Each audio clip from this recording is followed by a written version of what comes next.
Gloire à Dieu. Bien-aimés dans le Seigneur, j'aimerais vraiment attirer votre attention. J'aimerais vraiment que vous soyez concentrés. J'irai un peu rapidement parce qu'il y a tellement de choses à dire par rapport à ces thèmes. Ces thèmes étant tout en un.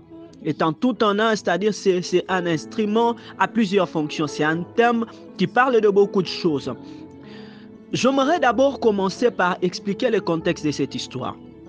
Il y a un homme qui s'appelle Abraham, qui a un fils qui s'appelle Isaac et un serviteur qui s'appelle Eliezer. Du coup, cet homme Abraham veut avoir une femme pour son fils Isaac. Au lieu d'envoyer le fils seul aller chercher une femme, il envoie le serviteur pour aller chercher une femme à son fils Isaac. Le serviteur est parti. Mais avant que le serviteur ne parte, Abraham lui explique la vision de la femme qu'il faut pour son fils Isaac. Abraham donne des instructions. Justement pourquoi? Parce que Abraham était un père attentionné, qui connaissait mieux son fils et qui avait plus ou moins l'idée du goût de la femme qu'il faut pour son fils Isaac. Alors, il donne l'instruction, il donne la vision de la femme qu'il faut à son serviteur Eliezer. Le tout premier élément à retenir, à saisir, c'est que dans tout ce qu'un homme doit faire, dans tout ce qu'une personne doit faire, que ce soit un homme ou une femme en général, pour une relation amoureuse, pour un mariage, c'est d'abord avoir une vision. Une personne qui n'a pas une vision de sa propre vie, de sa destinée, aura du mal à faire un bon choix. J'insiste, vous devez avoir une vision. Une vision sur votre vie, une vision sur votre futur foyer. Quand vous manquez de vision, vous aurez beaucoup de difficultés. La vision est un élément très important dans le parcours des humains. Une personne sans vision est une personne sans maîtrise.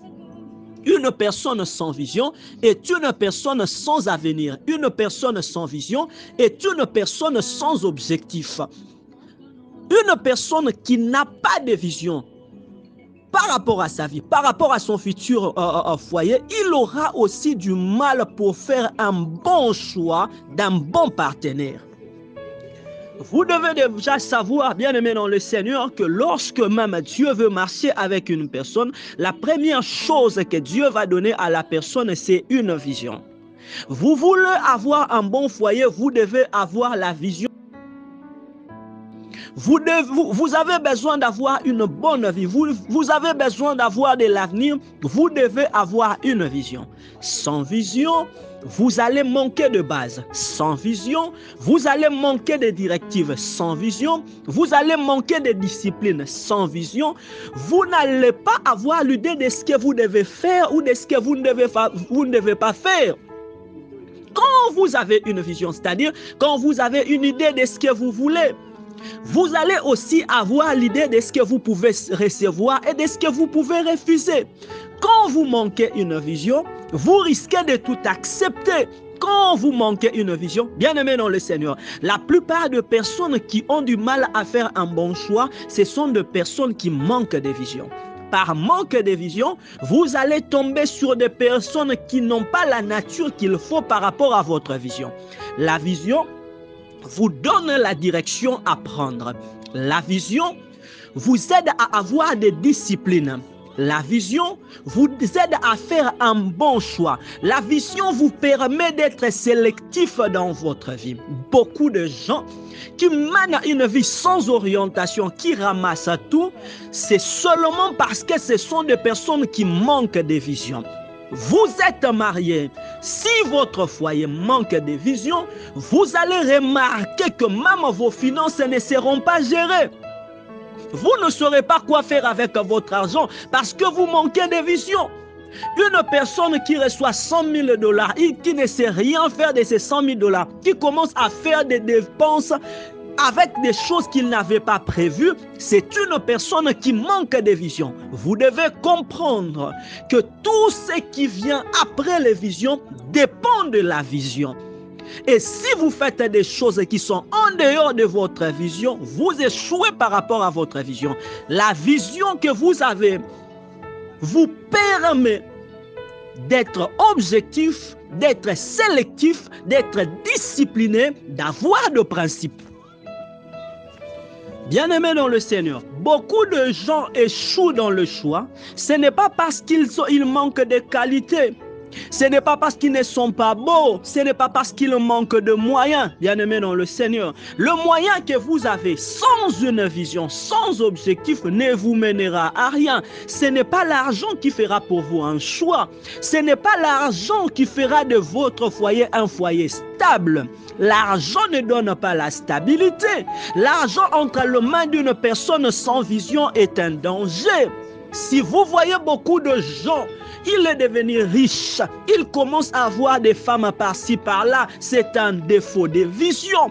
Par manque de vision, vous allez vous perdre. La Bible dit que mon peuple périt faute de connaissances, mais une autre traduction dit mon peuple périt par manque de vision. Par manque de vision, il y a des foyers qui dépérissent. Par manque de vision, il y a des fiançailles qui échouent. Par manque de finances, il y a des gens qui sont par manque de vision, il y a des gens qui sont déçus. Justement, pourquoi? Parce qu'il a fait un choix de la femme qu'il ne fallait pas. Ma soeur, écoute-moi bien.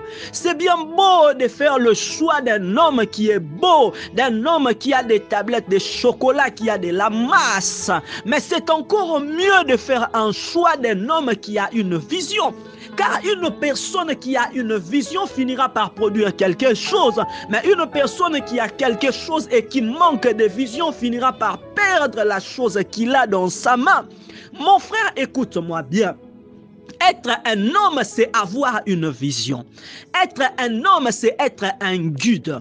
Quand tu es un homme dans ta maison, c'est à toi de communiquer ta vision à ta femme et ta femme va communiquer la vision aux enfants. Abraham a envoyé Eliezer chercher une femme. Il a communiqué sa vision à Eliezer.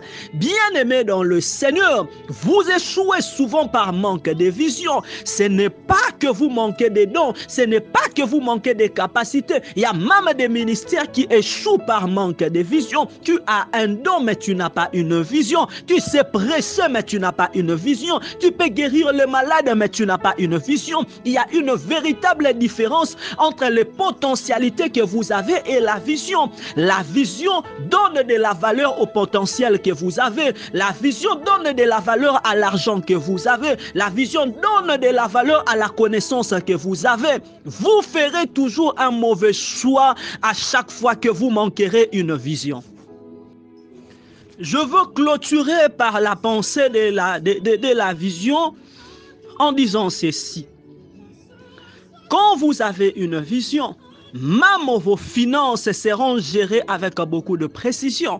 Vous saurez directement, nous pouvons dépenser sur quoi et nous ne pouvons pas dépenser sur quoi parce que vous avez une vision.